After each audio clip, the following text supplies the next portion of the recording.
Minato versus Itachi एक बहुत ही popular debate है। हर कोई जानना चाहता है आखिर इन दोनों में से कौन जीतेगा, और जानना चाहे भी क्यों ना, क्योंकि नारुतो यूनिवर्स में इन दोनों कैरेक्टर की एक अलग ही लीग है। इटाची यंग एज में ही बहुत ही जीनियस था और उसने अपने पूरे क्लैन को खत्म कर दिया था और अपनी जगह अकात्सुकी में बना ली थी, और उस टाइम पे वो सिर्फ 14 साल का ही था। और दूसरी तरफ मिनाटो को कोना का येलो फ्लैश के नाम से जानते थे, जो कि उस टाइम के फास्टेस्ट निंजा थे और वो भी एक बहुत जीनियस थे, और यहाँ तक कि वो सबसे यंगेस्ट होकागे भी हैं। तो अब सवाल ये उठता है आखिर इन दोनों में से कौन जीतेगा। बहुत लोग कहेंगे इटाची और बहुत लोग कहेंगे मिनाटो, मगर मैं आज की वीडियो में बताने वाला हूँ आखिर इन दोनों में से कौन जीतेगा। और वीडियो को लाइक और चैनल को सब्सक्राइब करना ना भूले। तो हम इन दोनों की फाइट को दो पार्ट में ब्रेक डाउन करेंगे, पहला अलाइव वर्जन और दूसरा एडो टेंसे वर्जन। अगर हम बात करें अलाइव इटाची की, तो इटाची तीनों लेजेंडरी सनी से ज्यादा पावरफुल है, क्योंकि आप लोगों ने देखा होगा जब ओरोचिमारू अकात्सुकी में था इटाची ने कैसे ओरोचिमारू को बोली करा था, और ऐसा कि इटाची ने ओरोचिमारू को बता दिया था कि उसके सामने वो कुछ नहीं कर सकता,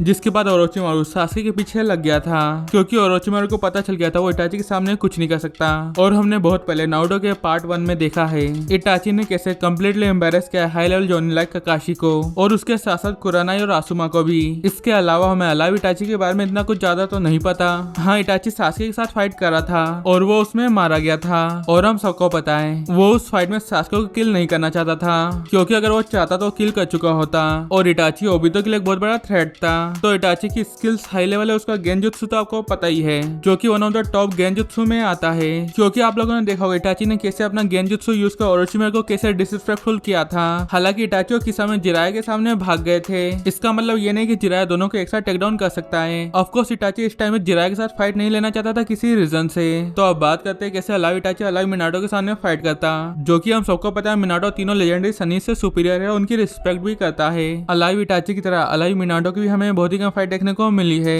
अलाइव मिनाटो को हमने 2 ही बार एक्शन में देखा है, वो भी फ्लैशबैक में। पहला जब वो येलो मास्क ओबितो से फाइट करता है, जिसने फुल नाइनटेल को समन करा होता है कोना विलेज को डिस्ट्रॉय करने के लिए। इस फाइट में मिनाटो ने नाइनटेल बिजू बॉम्ब को बहुत दूर टेलीपोर्ट कर दिया होता है, वो भी कैजुअली। और जब मिनाटो ओबितो से 1v1 फाइट करता है, वो ओबितो की कामुई को आउटस्पीड कर देता है फ्लाइंग थंडर गॉड टेक्निक को यूज कर, और ओबितो के जुत्सु को फिगर आउट कर उसको डिफीट कर देता है। तो हमें इससे ये पता चलता है मिनाटो की स्किल्स किस लेवल की है। और मिनाटो को हमने सेकंड बार देखा था यंगर आई और किलर बी के अगेंस्ट में, वो भी वॉर के टाइम, और मिनाटो ने एक इजीली हाई स्पीड अटैक को रिएक्ट करा था और दोनों भाइयों को ओवर पावर कर दिया था। हालांकि इस टाइम पे आई राइकागे नहीं बना था, और ऑफ कोर्स राइकागे वर्जन की स्पीड सुपीरियर है टू कंपेयर जब वो मिनाटो से वॉर के टाइम फाइट करा था उसके उस वर्जन से। तो alive Minato versus alive Itachi, तो अगर कोई भी मिनाटो के अगेंस्ट में फाइट करा उसको बहुत डिफिकल्टी होगी, क्योंकि मिनाटो की रिएक्शन स्पीड और कॉम्बैट स्किल बहुत ही हाई है। क्योंकि आप लोगों ने देखा होगा तो मिनाटो को कामुई डायमेंशन में ट्रैप करा था, मिनाटो वहां से इंस्टेंट टेलीपोर्ट हो गया। मिनाटो मांगे को शाइनिंग नोबितो की कामुई की पावर को आउटस्पीड कर देता है। और अगर हम बात करें इटाची के फायरबॉल जुत्सु अमारातासु और सुसानु के बारे में, मगर यहाँ पे प्रॉब्लम ये है कि अगर इटाची मिनाटो के अगेंस्ट में ये सब यूज करेगा तो मिनाटो हर एक सिंगल अटैक को डॉज कर लेगा फ्लाइंग थंडर गॉड टेक्निक को यूज कर, और मिनाटो को तो और इजी होगा क्योंकि वो एक सेंसरी टाइप निंजा है जो चाकरों को एक्यूरेटली सेंस कर सकता है मीलों दूर से, और मिनाटो इटाची को इजीली टारगेट कर सकता है फ्लाइंग थंडर गॉड सील को यूज कर। और मिनाटो रासिंगन को यूज कर इटाची पे अटैक करेगा तो इटाची का सर्वाइव करना बहुत मुश्किल हो जाएगा। और अगर इटाची सुसानु को यूज भी करेगा तो उसका स्टेमिना जल्दी खत्म हो जाएगा, क्योंकि इटाची बहुत ही सिक था। आप लोगों को इटाची की इलनेस के बारे में तो पता ही होगा, इटाची ज्यादा देर तक सुसानु को मेंटेन नहीं कर सकता।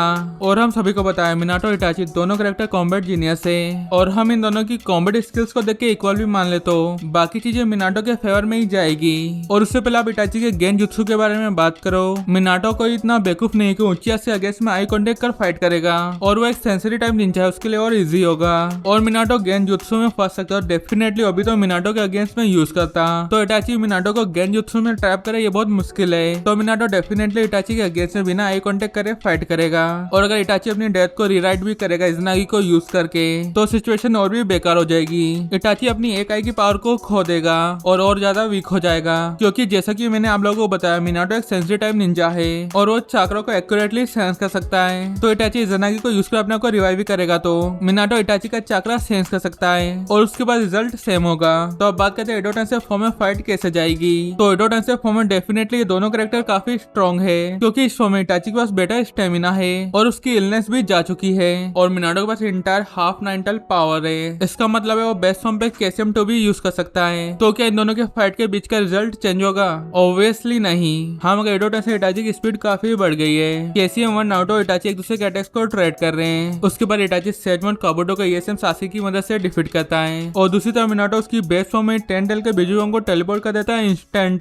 किसी को भी कुछ समझ नहीं आता सिवाय नारुतो के। और मिनाटो केसीएम 2 में ट्रांसफॉर्म होकर अपनी पावर्स को बढ़ा सकता है और ये फॉर्म एक प्रकार से नारुतो की फॉर्म की तरह है। और ये अब इटाची से पावर लेवल में कंपेयर करके तो उससे कई गुना ज्यादा पावरफुल है, क्योंकि आप लोग देख सकते हो इटाची को केसीएम और नारुतो ही टक्कर दे रहा था और मिनाटो कुरामा अवतार को भी संबंध कर सकता है सेम एस नारुतो की तरह और बिजुगोंग से अटैक्स को भी लॉन्च कर सकता है और एक बड़े से राशिंगन को यूज कर इटाची के सुसानो को इजीली शट डाउन कर सकता है। और केसीएम फॉर्म में मिनाटो इटाची के किसी भी निंजुत्सु को काउंटर कर सकता है, जैसे फायरबॉल, हमारा तासो, यासाका बीट्स और गेंजुत्सु का आर्गुमेंट तो कर ही नहीं सकते। माना कि इटाची के पास सुसानो, टोत्सु का ब्लेड और बाकी कुल स्टाफ है, मगर मिनाटो ऐसे ऑफ गार्ड नहीं होगा जैसे नागोटो हुआ था, तो टोत्सु का ब्लेड तो हिट ही नहीं कर पाएगा। और हाँ, याता मिनाटो की मदद से इटाची मिनाटो के कुछ अटैक्स को ब्लॉक कर सकता है, मगर ऐसा वो सिर्फ किसी एक साइड से ही कर सकता है और मिनाटो को कुछ ही सेकंड लगेंगे फिगर आउट करने में। और जब एक बार उसने फिगर आउट कर लिया, वो इटाची को रश का सारी साइड से अटैक करेगा flying thunder God level 3 down circle use कर। तो मिनाटो के पास हाई लेवल अटैक से स्पीड है और ड्यूरेबिलिटी भी है, तो मिनाटो इस फाइट को 10 में से 10 बार जीतेगा।